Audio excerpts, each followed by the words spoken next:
વાત જો વડોદરાની કરીએ તો વડોદરામાં પૂર બાદ હવે પોલિટિક્સ શરૂ થયું છે। જી હા, એક તરફ વિશ્વામિત્રીના પાણી વડોદરા શહેરના અલગ અલગ વિસ્તારોમાં તારાજી સર્જી ચૂક્યા છે।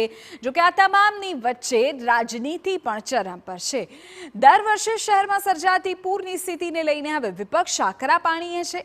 પૂરના પાણી તો ઓસરી ગયા, પણ હવે શરૂ થઈ રાજનીતિ। વિપક્ષે મ્યુનિસિપલ કમિશનરને જોરદાર રજૂઆત કરી। વિપક્ષનો દાવો છે કે શહેરની વિવિધ કાંસોની અયોગ્ય સફાઈ અને કાંસ પર કરવામાં આવેલા દબાણો વિશ્વામિત્રીના પૂર માટે સૌથી મોટું જવાબદાર કારણ છે। વિપક્ષનો આક્ષેપ છે કે વિશ્વામિત્રી નદી સહિત કાંસ પર ભાજપ નેતાઓએ દબાણ કર્યા છે। હવે વિપક્ષે માંગણી કરી છે કે આવા દબાણોને દૂર કરવામાં આવે અને દબાણો કરનારા વિરુદ્ધ કડક કાર્યવાહી કરવામાં આવે। જાડી જાંબડીના થઈ ગયા છે, કારણ કે પ્રજા વોટ આપે છે, સત્તામાં આવે છે અને લોકો જીતી જાય છે। જીત્યા પછી કામ કરતા નથી। 25-25, 30 વર્ષથી ભાજપ સત્તામાં છે। વડોદરા શહેરમાં દર વર્ષે પાણી ભરાય છે। આ લોકો પાસે શું એવું વિધિપૂર્વકનું આયોજન નથી, એવા લોકો નથી, એવી ટીમ નથી। દર વર્ષે જે પાણી વડોદરા શહેરમાં ભરાય છે, આ વડોદરા શહેરમાં મને 10-15 વર્ષથી બૂમો પાડું છું કે વરસાદી ગટરની અંદર જે ડ્રેનેજોના જોડાણ થયા છે એ બંધ કરો। જે તમારા આબોહવા લાગતા વળગતા અમારા જીવાને બી હોય તો શહેર શરમ રાખ્યા વગર જ્યાંથી પાણીનું વહેણ થતું હોય એવા એન્ક્રોચમેન્ટ તોડી અને એને ક્લીન કરો। પહેલા પૂર અને હવે પૂરનું સંકટ ટાળવા ઉધાબા। વાત છે વડોદરાની કે જ્યાં સર્પાકારી શહેરમાં પસાર થતી વિશ્વામિત્રી નદીનું પૂર દર વર્ષે તંત્ર સાથે પ્રજાની પરેશાનીનું કારણ બને છે। ચાલુ સિઝનમાં પણ વડોદરાવાસીઓએ વિશ્વામિત્રીના પ્રકોપને ઝીલી ચૂક્યું છે।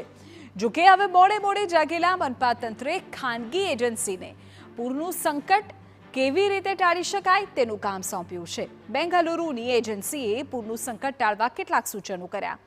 દાવો છે કે જો આ સૂચનોનો અમલ કરવામાં આવે તો શહેરમાંથી પૂરના સંકટને અટકાવી શકાય તેમ છે।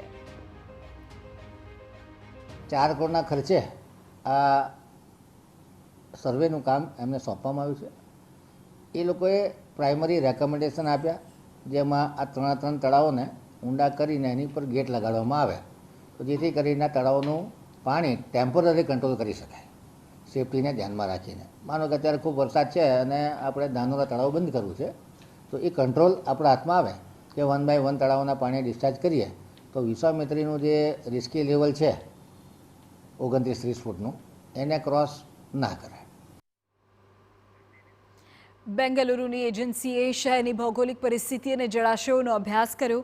અભ્યાસ બાદ તૈયાર થયેલા રિપોર્ટમાં કેટલાક મહત્વપૂર્ણ સૂચનો કરવામાં આવ્યા, જેમાં આજવા સરોવર કેચમેન્ટ વિસ્તારમાં આવતા તળાવોના પાણીને નિયંત્રિત કરવા, વિશ્વામિત્રીનો પટ પહોળો કરવા જેવા મુદ્દાઓ દર્શાવાયા। મનપા ખાતે આ એજન્સીએ પોતાનો સર્વે શાસકો સમક્ષ રજૂ કર્યો।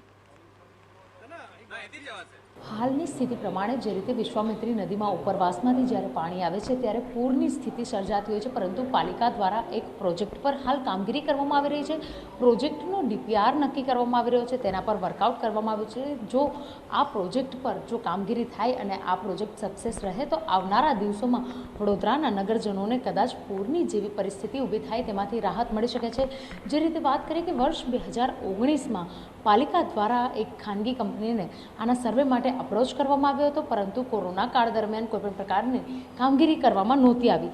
હાલ હવે જ્યારે કામગીરી કરવામાં આવી રહી છે તેનું સંપૂર્ણ જે ડીપીઆર છે તેને લઈને પાલિકાના જે સત્તાધીશો છે, અધિકારીઓ છે, તેમના દ્વારા એક મિટિંગનું આયોજન કરવામાં આવ્યું છે, જેમાં ફ્યુચરિસ્ટિક પ્લાન છે, ડિપાર્ટમેન્ટ છે, તેમના અધિકારીઓ અને તમામ જે મુખ્ય અધિકારીઓ છે, સિટી એન્જિનિયર છે, મ્યુનિસિપલ કમિશનર છે, આ તમામ લોકો દ્વારા એક મિટિંગ કરવામાં આવી રહી છે। અને જો આ મિટિંગની અંદર જે પ્રકારનું ક્રાઇટેરિયા બતાવવામાં આવે છે, કહેવામાં આવી રહ્યું છે કે લગભગ 800 જેટલા સ્ક્વેર મીટરથી બહારનો આ જે એરિયા છે તેની અંદર કામગીરી કરવામાં આવશે। આ સર્વેની કામગીરી ખાનગી એજન્સી દ્વારા હેલિકોપ્ટર થકી કરવામાં આવશે। જો આ પ્લાન સક્સેસ જશે તો વડોદરાના નગરજનોને આવતાના દિવસોની અંદર પૂરમાંથી રાહત મળી શકે તેવા પણ સંકેતો મળી રહ્યા છે। કેમેરા પર્સન રોહિત ગોયલ સાથે અંજલિ ઓઝા, TV9 વડોદરા।